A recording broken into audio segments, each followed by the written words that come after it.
Paalala po sa mga magbabakasyon, siguraduhin nakalak ang pinto ng inyong mga bahay bago umalis. Sa Quezon City, nilooban ang isang bahay habang nakabakasyon ang may-ari.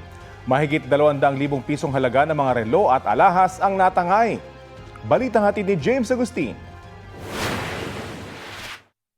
Ayan na, Tila. Bumaba siya ng bukas ilaw.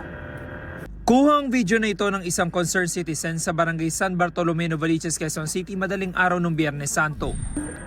Girl, bumaba na siya. Bumaba na siya. Ayan na. Ayan na. Tila. Ayan siya, ayan siya, ayan siya.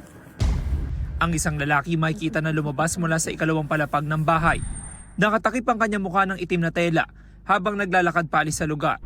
Ayon sa pulisya, agad na nai-report sa 911 ang insidente ng akyat bahay. Ilang oras lang, hinanap ng mga patrollers natin, may nakita rin nakita nila yung taong nasa video. Nung nilapitan nila, sunubukan pa tumakas ng suspect. Pero inabutan naman ng mga pulis natin at agad na inaresto.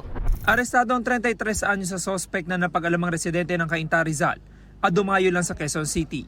Base sa investigasyon, nasa bakasyon ng may-ari ng bahay na mangyari ang krimen. So naiwan po yung bahay na wala pong tao.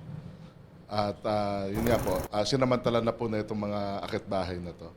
Umakyat po siya sa second floor ng bahay tapos pinwersang buksan po yung aluminum na sliding door po ng bahay. Nabawi mula sa suspect ang ninakaw na 2 relo at ilang alahas na nagkakalaga ng 61,500 pesos. Pero hindi na nakuha ang iba pang alahas na nagkakalaga naman na mahigit sa 236,000 pesos. Na-recover na po ng mga polis. May mga hindi pa rin na-recover. Nasaan yun? Wala po akong masasabi dyan. Ba't mo nagawa yun? Pangangailangan. Sa record ng pulisya, taong 2006 nang maaresto ang suspect dahil din sa pagnanakaw. Minor de edad pa siya noon. Ngayon maharap siya sa reklamong robbery. James Agustin, nagbabalita para sa GMA News.